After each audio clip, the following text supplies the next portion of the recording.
رمضان المبارک میں نبی اکرم صلی اللہ علیہ وسلم کا ایک عمل ایسا تھا جو تقریباً پوری زندگی نبوت کے بعد رہا،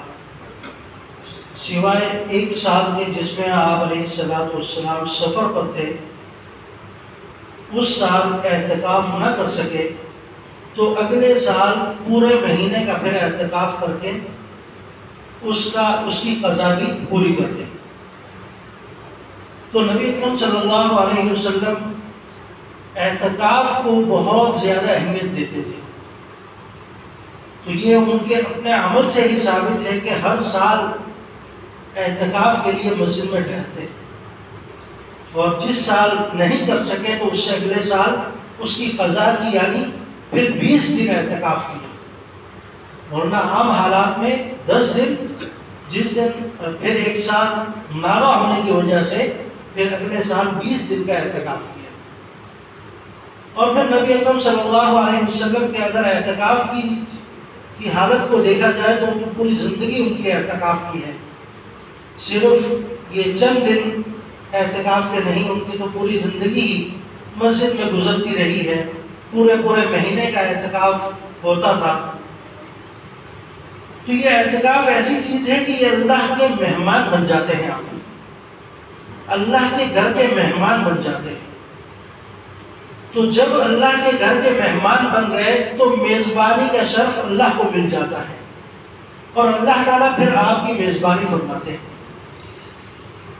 تو یہ بندے کے ساتھ ایک ایسا تعلق ہے، اگر کوئی حج عمرے پر نہیں جا سکتا تو وہ اعتکاف کرتے ہیں۔ حج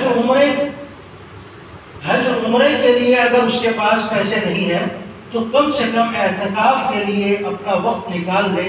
تو اس کو ایک بڑا اجر و ثواب ملے گا۔ حدیث میں آتا ہے کہ اگر کوئی معتکف مسجد میں بیٹھ جاتا ہے، اعتکاف کرتا ہے، تو اس کے درمیان اور جہنم کے درمیان اللہ رب العزت اتنی بڑی خندق کھود دیتے ہیں کہ اس کی اگر آپ مسافر کو ناپنا چاہیں تو زمین اور آسمان کے درمیان جو خلا ہے اس کے برابر وہ خندق ہوتی ہے۔ یعنی ایک معتکف جہنم سے اتنا دور ہو جاتا ہے جس طرح زمین اور آسمان کے درمیان کی مسافت ہے۔ یہ تو اس شخص کے لیے جو ایک مرتبہ کر رہا ہے، اور جو ہر سال کر رہا ہو، پے در پہ کر رہا ہو، تو اس کے لیے کتنا بڑا اعزاز ہوگا، کتنی بڑی نعمتیں ہوں گی اللہ کی اور انعامات ہوں گے۔ اسی طریقے سے نبی اکرم صلی اللہ علیہ وسلم کا یہ عمل ہمیشہ رہا ہے، اور مسجد میں اعتکاف معتکف کہلاتا ہے جس طرح مچھلی دریا میں ہوتی ہے، اگر اس کو باہر نکال دیا جائے تو وہ تڑپ کے مر جائے گی، تو معتکف کی حالت بھی مسجد کے اندر ایسی ہی ہوتی ہے، تھوڑا سا باہر بغیر کسی عذر کے لیا تو اس کا اعتکاف ٹوٹ جاتا ہے، کیونکہ اللہ رب العزت چاہتے ہیں کہ یہ بندہ میرے ساتھ 24 گھنٹے کے لیے جڑا رہے، یہ میرے سے الگ نہ ہو، روحانی ماحول سے الگ نہ ہو، اپنی ایمان کو بنانے کے لیے آیا، مسجد کی چار دیواری میں رہے گا، اور اس حالت میں جتنے اعمال کرے گا اس پر اجر و ثواب اللہ تعالیٰ رکھے گا۔